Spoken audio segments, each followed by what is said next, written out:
warahmatullahi wabarakatuh.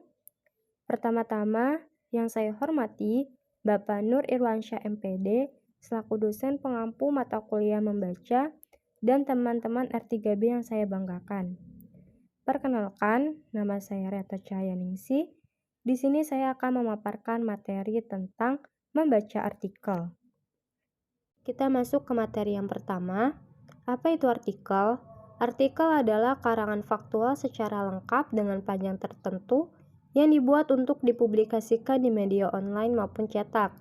Bisa melalui koran, majalah, buletin, dan sebagainya. Dan bertujuan menyampaikan gagasan dan fakta yang dapat meyakinkan, mendidik, dan menghibur kepada pembaca. Artikel terbagi menjadi 4 bentuk karangan, yaitu ada narasi, deskripsi, eksposisi, dan argumentasi. Materi yang kedua yaitu struktur artikel. Artikel pada umumnya digolongkan pada karangan yang berbentuk eksposisi atau argumentasi. Pada umumnya suatu artikel itu terdiri dari yang pertama ada judul. Judul itu mengandung gambaran umum tentang pokok yang dibicarakan dalam artikel yang bersangkutan. Setelah judul, maka ada pendahuluan, yang mana biasanya berisi latar belakang pikiran pokok yang dibahas dalam artikel. Setelah pendahuluan, ada batang tubuh yang dimana berisi uraian tentang pikiran pokok yang hendak disampaikan oleh pengarang kepada pembaca. Lalu yang terakhir ada penutup, biasanya berisi rangkuman dari apa-apa yang telah dikemukakan oleh pengarang. Penutup itu bertujuan terutama untuk mengingat pembaca tentang apa-apa yang telah diuraikan dan implikasinya. Itu materi yang ketiga ada langkah-langkah menemukan pikiran pokok. Untuk menemukan pikiran pokok satu artikel, langkah-langkah berikut dapat diikuti. Yang pertama, bacalah judul dan pendahuluan atau paragraf artikel yang bersangkutan dengan cepat dan teliti. Untuk membuktikan benar tidaknya dugaan di atas, maka baca dengan teknik baca layap.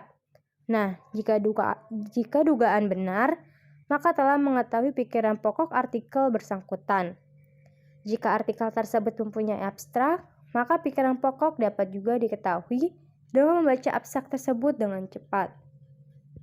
4. Ada memahami pikiran jabaran. Hal-hal yang dapat dilakukan dalam memahami pikiran jabaran atau uraian pikiran pokok artikel. Yang pertama yaitu ada bacalah paragraf-paragraf batang tubuh. Lalu, dalam membaca paragraf-paragraf yang dimaksud, perhatikan selalu hubungan sebab akibat, hubungan waktu dan tempat, hubungan masalah dan penyelesaiannya, peranan tokoh-tokoh atau persona-persona jika ada, dan angka-angka. Terakhir, usahakan mengingat pikiran pokok yang ada dalam setiap paragraf dan memahami hubungan antara satu pikiran pokok dan pikiran pokok lainnya. Materi yang terakhir yaitu ada pemahaman keseluruhan dan pemantapan pengertian.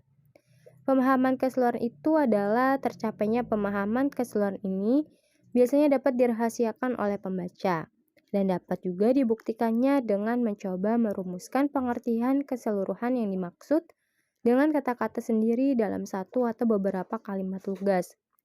Lalu ada pemantapan pengertian.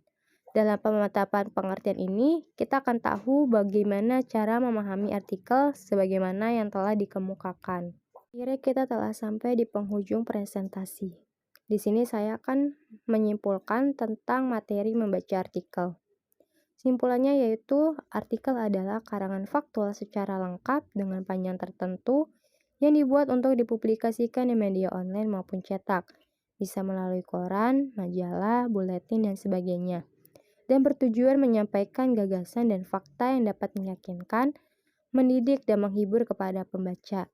Pengarang pada umumnya mempergunakan salah satu dari 4 bentuk karangan prosa berikut, yaitu narasi, deskripsi, eksposisi, dan argumentasi.